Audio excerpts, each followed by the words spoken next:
So today, we're going to share 5 life-changing steps to achieve your goal in 2025.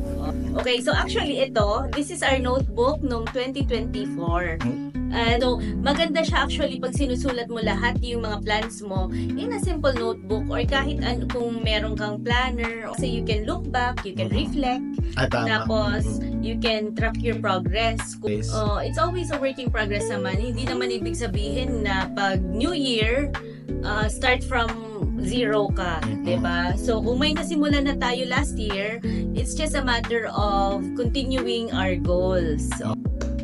Grabe, ang bilis ng panahon, 2025 na naman. Oo, parang ang bilis-bilis lang. Parang dumaan lang yung 2024. At alam mo ba, masyado tayong na-busy nung Christmas.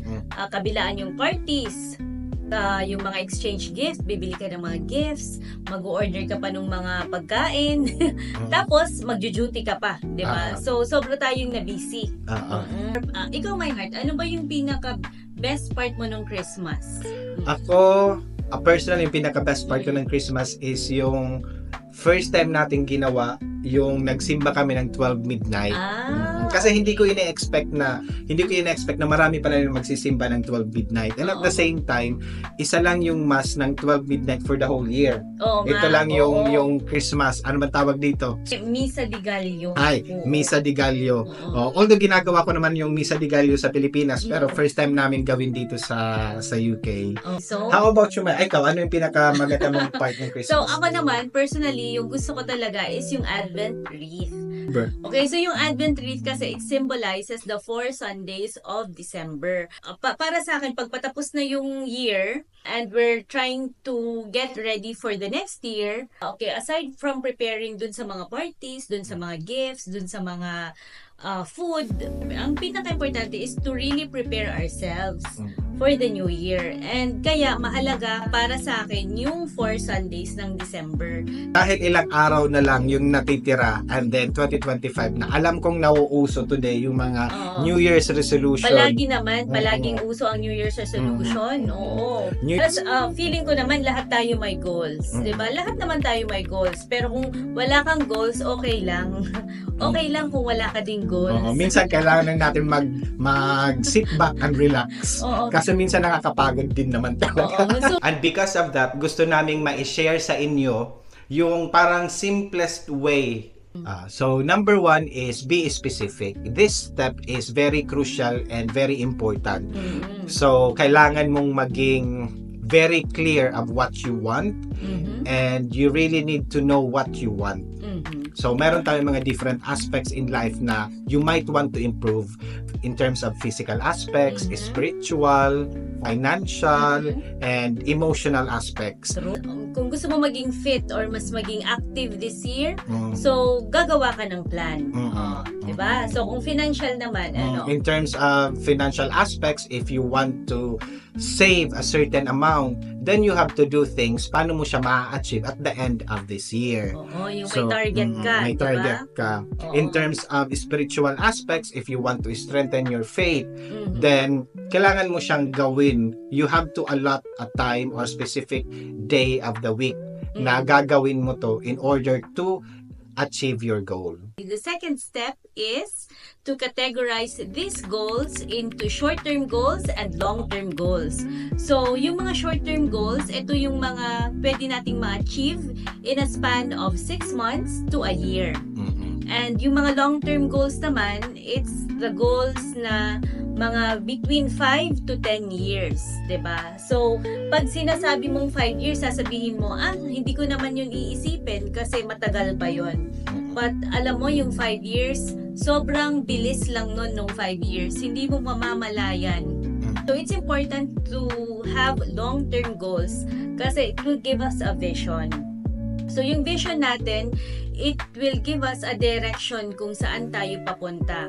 When you can define how you see yourself in 5 years' time, diba? Kasi parang mas nai-inspire ka palalo, mas mamamotivate ka palalo to work on things.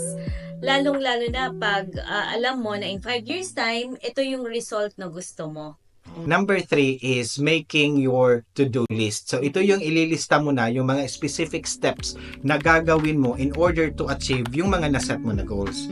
And for me, ito yung pinakamahirap kasi imaginein mo for 1 year na sinet mo na ma-achieve mo at the end of the year, meron tayong 365 days na gagawin mo yung every steps araw-araw or kahit nga lang once a week, mahirap na siyang gawin. Mahirap diba? siyang gawin, lalo na pag if you commit to yourself to doing things, tapos kailangan mo siyang gawin every week, paulit-ulit. I'm sure, may isang week na ayaw mo talaga siyang gawin. Ito na yung importante na meron kang notebook for 2025 kasi ililista mo na yung mga gagawin mo araw-araw in order for you to achieve your goals. Tapos, sa lahat ng mga to-do list mo, you need to deliver. Make sure na gagawin mo so that you will feel na hindi mo nilet down yung sarili mo. Sa tingin ko naman, kaya siyang gawin as long as you are committed na gagawin mo talaga siya.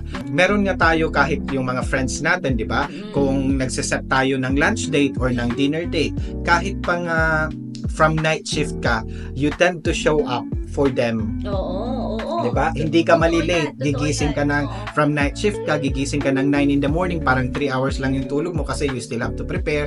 And then ayaw mong malate. Kung yung lunch date nyo is 12 noon, I'm sure nandun ka na 11:45 pa lang. Diba? Because you want to show up for them. And na nakapag-oo ka na, ayaw mo silang ma-let down. Another example sa work, I'm sure walang nalilate sa work kasi nga pag sinabing 8 o'clock yung pasok. I'm sure nandun ka na 7:45. You show up for them. And sa tingin ko, if you can do this to your work, if you can do this to your friends, then why not show up for yourself? So dito talaga is consistency and being committed is the key. The fourth step is to evaluate and track your progress. Kasi ito yung magsasabi sa'yo kung malapit ka na ba dun sa goal mo. Kailangan ng more effort from you para mo ma-achieve yun. So you can do this weekly, pwede rin monthly, at pwede rin magkaroon ka ng quarterly review. It's really good to track your progress kasi pag medyo nalilihis ka ng path, it helps you to be on track. Bumabalik ka dun sa araw na sinet mo yung goal na yon, and you can always try again. Any accomplishment, no matter how small it is, pag ginawa mo siya, parang your body will release a hormone na dopamine, and si dopamine, it activates the reward system in our brain. Yung parang positive reinforcement. So, palagi mo siyang gagawin paulit-ulit, it will make you feel good. Hindi mo mamamalayan na every week you are showing up for yourself, you are feeling good about it, and hindi mo mamalayan na nag-goal bet mo na pala. So that's the power of small wins. So hindi natin kailangan hintayin na kailangan muna ma-achieve yung goal para tayo mag-celebrate. So even small wins, kahit weekly, yung pag-celebrate mo, pwede yon. Yung goal natin is progress, not perfection. Diba? Very well Yun said. naman talaga. Parang sabi nga ng turtle is forward is forward. Kahit gaano yan katagal, as long as you're moving towards something, it's gonna take you there. Kahit pa yan 50 years. Number 5 step is overcoming setbacks. Okay, Yun ang pinaka-importante din sa lahat ng steps kasi this is the reality ng buhay. No matter how you plan your things, meron talagang mga surprises and mga setbacks along the way. And it's okay. Okay lang yun. Most important thing is to be gentle with yourself.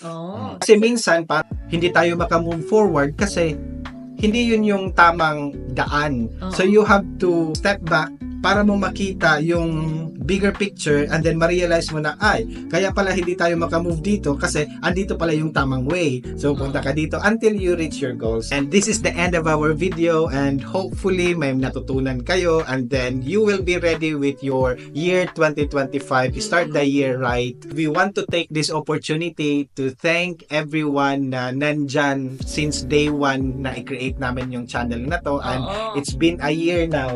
Parang ang bilis lang talaga ng panahon. It's been a year now. Thank you for all the subscribers and mga nag-subscribe. And magkikita-kita pa rin tayo sa 2025. We will continue to pray that you will all have a blessed 2025 and magkakasama pa rin tayo next year. Yes. Thank you so much. Thank you.